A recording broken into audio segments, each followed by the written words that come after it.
The thing that I can almost guarantee is what's holding you back from everything you want in life is the lack of gratefulness. And I'm not saying you're not a grateful person, but I'll get into it and why, because I know what you're thinking. How does gratefulness bring me everything that I want in life?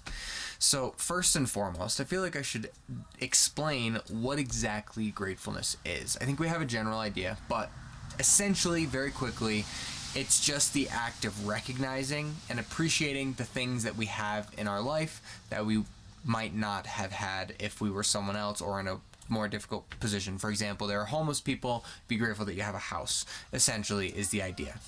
So, how is gratefulness going to help you achieve everything that you want in your life? Well, when you approach certain problems, new ideas, projects, whatever it is, you have a certain energy that you're bringing with you. And I don't mean that in a spiritual sense, although that does apply. I mean that in a literal sense. What's your mind state? What's your body language? How are you physically? How are you energetically? Like, how much energy do you have? Are you low energy that day or are you high energy that day? And essentially, that energy that you have, that space that you're in, it determines how well you're going to perform at a specific thing. For example, let's say you put someone who got 6 hours of sleep and someone that got 8 hours of sleep on the same project that had the same skill level going into it and the same, they were the same in every way. You take the same person even and you give them 6 hours and 8 hours on two different projects, 2 different days. When they get 8 hours, they're going to perform better. When you have more energy, you just do things better. So how is gratefulness going to help you though? And how is that going to impact this energy that you may or may not have? So when we look at our lives and the things that we have around us and the gratefulness that we have for those things, it can create one of two things. If we feel very unsatisfied in our place in life and what we have around us and the things that we have available to us, it can create this feeling of desperation. So when you're approaching people for opportunities, when you're chasing down new ideas and new projects and just kind of anything relating to it, you're kind of approaching it with this desperation that it needs to be the thing that's going to work out, or you need to find the thing that's going to help you kind of get out of this. The more desperate energy that you have coming off of you through your body language and mental space, the more likely that the thing that you're working on is going to go wrong, because you're not going to be thinking correctly. You're going to be thinking, how can I make this work? Not, is this what's right for me?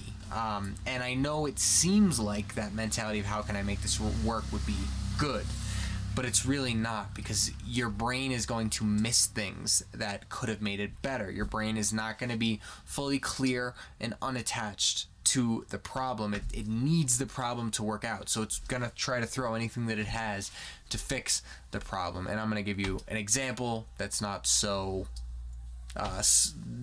like kind of ethereal, I guess, and not non-defined.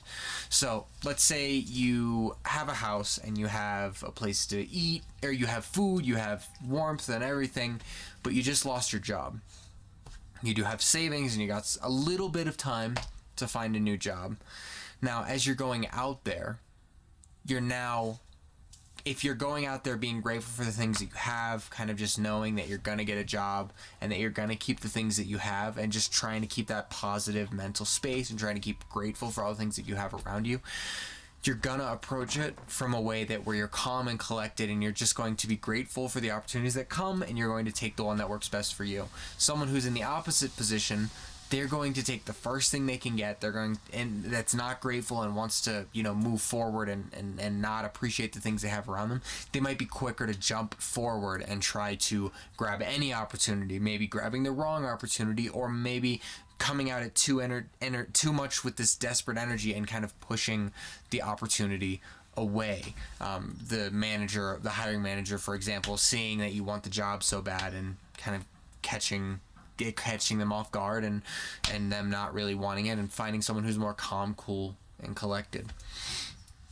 So how do you bring this gratefulness into your life, and how do you bring it in a way that it helps you kind of calm down and start to achieve these things that you want? Well, the first thing is to recognize the things in your life that you do really appreciate, no matter how small or big. Is there food on your table every day? Is there warmth in your house? Or at the very least, is there a roof over your head? Do you have a safe street or place to walk? Do you have the availability of going to a place that has trees? Do you have hobbies that you get to? You get the point. Kind of trying to find those things that you really appreciate and really notice them. Notice how you feel. Notice why you like them. And even better yet, writing them down in the morning. By creating this energy of gratefulness in your life and bringing that into the forefront of your mind, it's going to make you more grateful for the opportunities that you have. It's going to make you kind of calm down instead of have this desperate approach. And I do know, for me, for example, there have been business ventures that I've tried to start out that I just needed them to work so badly that they just blew up. They didn't work at all. I didn't get burned too badly, but something that was a good idea lacked execution because I just didn't bring the energy of this is going to work out. I've got this, no problem. It was more like this has to work out because I want to move into this new place and I want to have more stuff and I need to move forward in order to be happy. And it really comes down to that. If you feel the need to have more to be happy, it's going to get harder and harder to get that more.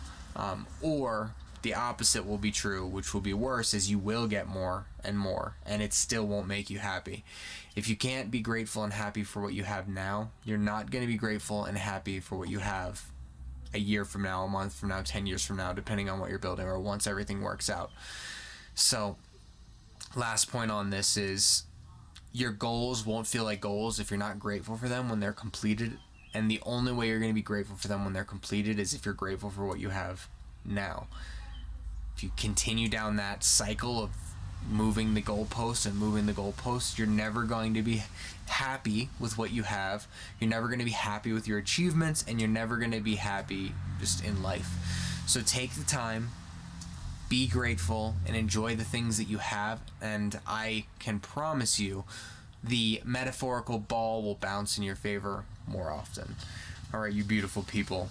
I love talking to you every time.